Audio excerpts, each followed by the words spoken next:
बच्चों का भविष्य सुरक्षित करने में लगे हुए हैं। सरकार भी ऐसा ही करती है, समाज, संस्थान, सामाजिक संस्थाएं भी इस बारे में फिक्रमंद रहती हैं। हमारे संविधान से लेकर विशेष कानूनों, नीतियों, योजनाओं, कार्यक्रमों में बच्चों के लिए विशेष प्रावधान हैं। फिर भी हम पाते हैं कि बच्चों को यह सब नहीं मिल पा रहा है जो उन्हें मिलना चाहिए पूरी तौर पर, जिसकी उन्हें ज़रूरत है। UNCRC, United Nations child rights convention, संयुक्त राष्ट्र संघ के कन्वेंशन समझौते में 1983 में 18 वर्ष तक के व्यक्ति को बच्चा मानते हुए उसकी ज़रूरतों को बच्चों के अधिकारों के रूप में परिभाषित किया। इनमें प्रमुख 4 अधिकार हैं: जीवन जीने का अधिकार, विकास का अधिकार, सुरक्षा का अधिकार, सहभागिता का अधिकार। जीवन जीने का अधिकार, राइट टू सर्वाइवल, इसमें शामिल है बच्चों के जीवित रहने का अधिकार, एक संतोषप्रद जीवन स्तर प्राप्त करने का अधिकार, आश्रय, पोषण, स्वास्थ्य, देखभाल व सेवाओं तक पहुंच का अधिकार, बच्चों की अपनी पहचान, नाम और नागरिकता का अधिकार।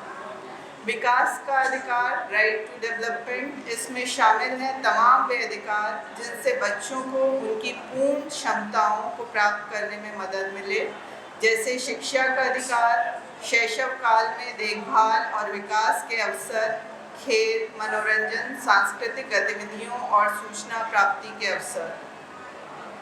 सुरक्षा का अधिकार, राइट टू प्रोटेक्शन, इसमें शामिल है बच्चे की हर प्रकार की उपेक्षा, शोषण, उत्पीड़न, प्रताड़ना, दुर्व्यवहार, अपमानजनक व अश्लील चित्रण से सुरक्षा का अधिकार। आपातकाल और शस्त्र संघर्ष, विकलांगता की स्थिति में विशेष सुरक्षा का अधिकार। उनकी मानसिक और शारीरिक सुरक्षा का अधिकार, सुरक्षित वातावरण में लालन पालन का अधिकार। सहभागिता का अधिकार, राइट टू पार्टिसिपेशन, इसमें शामिल है बच्चों के विचार सुने जाने, उनको सम्मान देने और उनके जीवन से जुड़े निर्णयों में उनकी सहभागिता होना सुनिश्चित करना, अभिव्यक्ति की स्वतंत्रता देना, सुसंगत जानकारी एवं जानकारी के साधनों तक उनकी पहुंच बनाना और सोचने, चेतना और धर्म की स्वतंत्रता का अधिकार। भारत ने 11 दिसंबर 1992 को इस समझौते का समर्थन किया और बच्चों के अधिकारों के प्रति प्रतिबद्धता दर्शाते हुए इसके सिद्धांतों को माना, जिसमें गैर भेदभाव, बच्चों के सर्वोपरि हित के फैसले, गुणवत्तापूर्ण सेवाएं एवं सुविधाओं तक पहुंच, बच्चों का मत शामिल किया गया। इन सब के बावजूद भी हम बच्चों के अधिकारों की अनदेखी पाते हैं। कारण परिवार और बच्चों को प्रॉपर्टी समझना, उनके मत की अवहेलना करना, गरीबी, योजनाओं, कार्यक्रमों की सही प्लानिंग व इम्प्लीमेंटेशन न होना, सरकार, जनप्रतिनिधियों, समाज, पालकों द्वारा सही समय पर सही कदम न उठाना, जानकारी व अवसरों एवं अधोसंरचना की अपर्याप्तता होना, बाल मुद्दों पर समाज की बेरुखी और सतत निगरानी की कमी। इसी को ध्यान में रखते हुए child rights observatory Madhya Pradesh, जो कि एक वॉलंटरी संस्था है, का गठन यूनिसेफ के सहयोग से सन 2007 में किया। ये एशिया की पहली ऐसी संस्था है बाल अधिकारों पर काम करने वाली। मध्य प्रदेश के 25 जिलों में स्वयंसेवियों, जैसे डिस्ट्रिक्ट चाइल्ड राइट फोरम और school forum for child right की मदद से बच्चों के अधिकारों की निगरानी, उसके प्रति जागरूकता और पैरवी तथा बच्चों के सशक्तिकरण के लिए कार्यवाही CRO MP, जन प्रतिनिधियों, बच्चों, शिक्षकों, नागरिक समाज और मीडिया की भागीदारी से कार्य करती है। हमारा मानना है कि बच्चों के अधिकारों को बढ़ावा देने और सुरक्षित करने में साहित्य का भी बहुत योगदान है। एक ओर जहां बाल साहित्य बच्चों के शब्द ज्ञान, भाषा की रचना, विषयों की जानकारी को मजबूत करने के साथ उनके सामाजिक, भावनात्मक विकास को बेहतर करने और अपने विचारों को अभिव्यक्त करने में मददगार है, ये बच्चों के सशक्तिकरण का रचनात्मक माध्यम है। वहीं दूसरी ओर बाल केंद्रित साहित्य बाल अधिकारों के सशक्त पैरोकार की भूमिका निभाता है। साहित्य जो अपनी विषय वस्तु, भाषा, चित्रण जो बच्चों के में भेदभाव को बढ़ावा न दे, उनके हित, उनकी निजता, उनके सम्मान, उनकी सलामती, उनकी सुरक्षा का ध्यान रखते हुए बच्चों के किसी भी अधिकार का हनन न करे, बल्कि बाल अधिकारों को प्रभावी और सुरक्षित बनाए ही बाल केंद्रित साहित्य है। बाल केंद्रित साहित्य बच्चों के अधिकारों की समझ साझा करने, सामाजिक बदलाव लाने, समाज को पॉजिटिव एक्शन लेने के लिए प्रेरित करता है। खबर जरूर कुछ समय के लिए मन को उद्वेलित करती है, पर जल्दी ही पुरानी हो जाती है। गवर्नमेंट के एक्शन और न्याय से हम आश्वस्त हो जाते हैं कि सब ठीक ठाक है, पर आपकी कलम में वो ताकत है जो बाल अधिकारों के हनन के दुष्परिणामों को और आहत बालमन की व्यथा, उसकी चित्कार, उसके सवालों को, उसकी विनती को, उसके सपनों को, उसकी चिंताओं को और युवाओं तथा प्रौढ़ों के बचपन में हुई उनकी बाल अधिकारों के हनन की घटना की यादें जो उन्हें सालती हैं, उनकी मनोदशा को उजागर करने और उसके जवाब ढूंढने को मजबूर कर सकती है। बच्चों के अधिकारों के प्रति संवेदनशील बना सकती है। हमारी ऐसी आशा है कि आपके द्वारा रचित बाल केंद्रित साहित्य मध्य प्रदेश को एक बाल मित्र राज्य बनाने में मील का पत्थर साबित होंगे। धन्यवाद।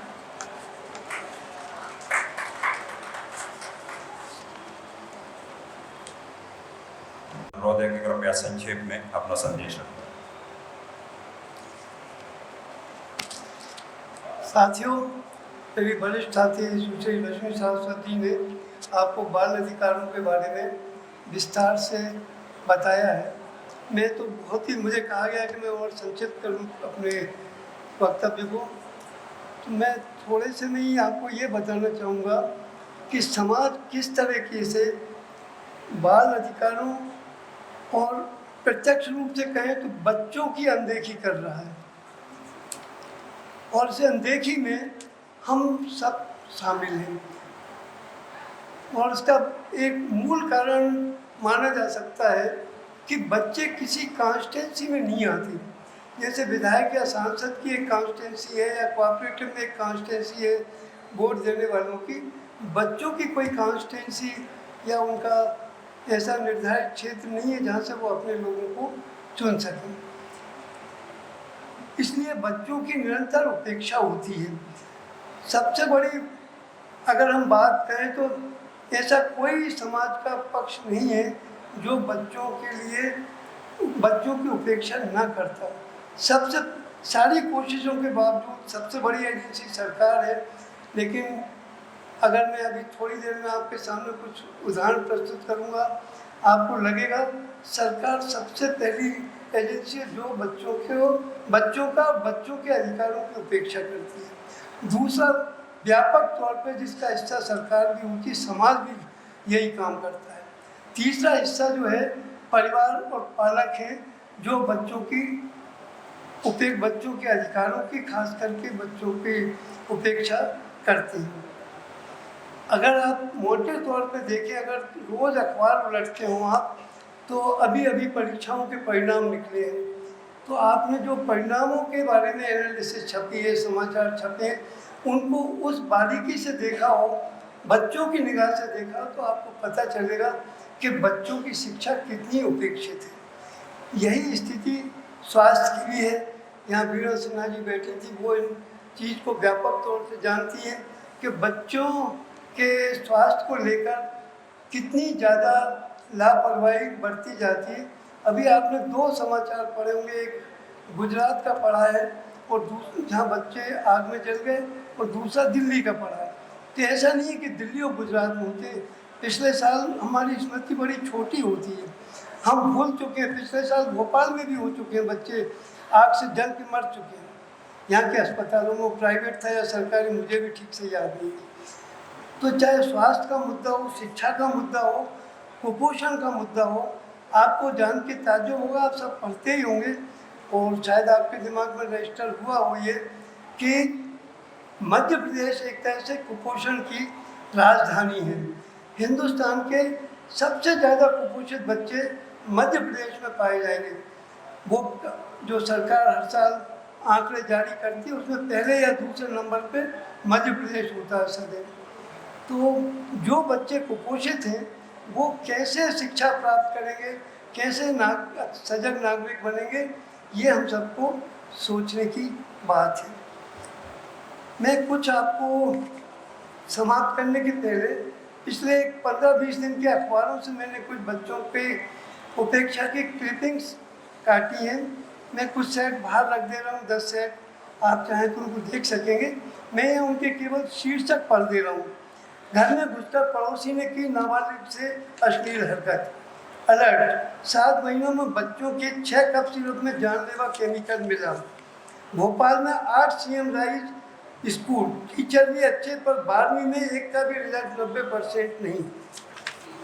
छात्रा का शारीरिक शोषण कर रहा था, मामला दर्ज। एक साल में 278 किशोरी युवतियों ने छोड़ा घर, कारण अपनों की डांट, मोबाइल फोन चलाने से रोकना या अन्य कारण। यह दतिया का समाचार था कि दतिया से 236 बच्चे गायब हुए या बच्चियां गायब हुई। 13 साल की बच्ची ने दिया बच्ची को जन्म, भाई और पड़ोसी पर रेप का शक। 22 बच्चे भीख मांगते मिले, लेकिन उनसे ऐसा करवाने वाला एक भी आरोपी नहीं पकड़ा है। एक इंडियन एक्सप्रेस में समाचार है, 3 deaths in one Dalit family in MP, police in action under scanner.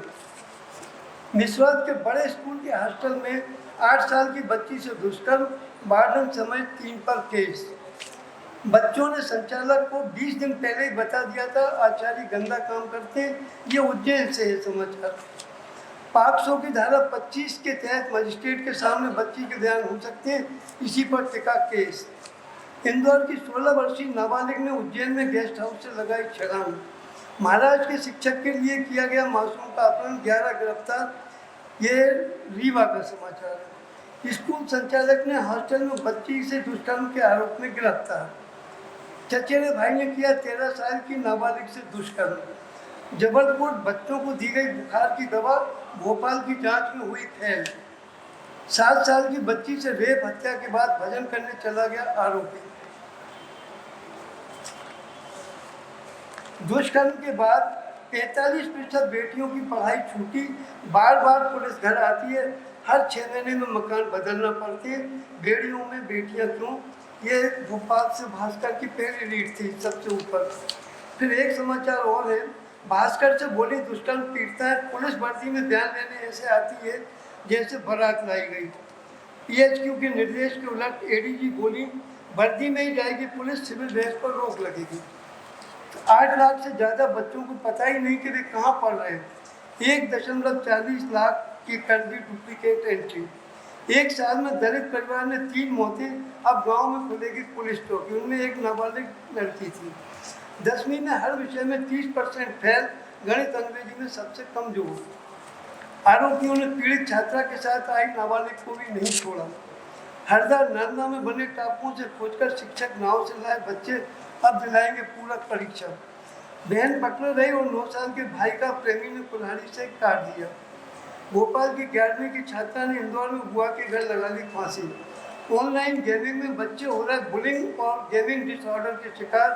हर माह से 25 से अधिक बच्चों की हो रही काउंसलिंग। ये केवल भोपाल की जानकारी। मैदान में खेल रहे बच्चे के सिर पर गिरा ट्रक का डाला, मौत। Man book for raping and stalking college student, 8-year-old died after hit by tailgate।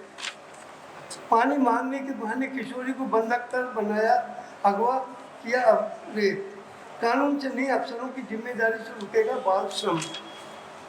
एक कमरों में चल, ये भोपाल जिले का एक बड़ा महत्वपूर्ण समाचार है। मैं चाहूँगा कि आप जरा इसकी ओर ध्यान दें तो आपको जो बच्चों की निराशाजनक स्थिति है उसके बारे में पता चलेगा।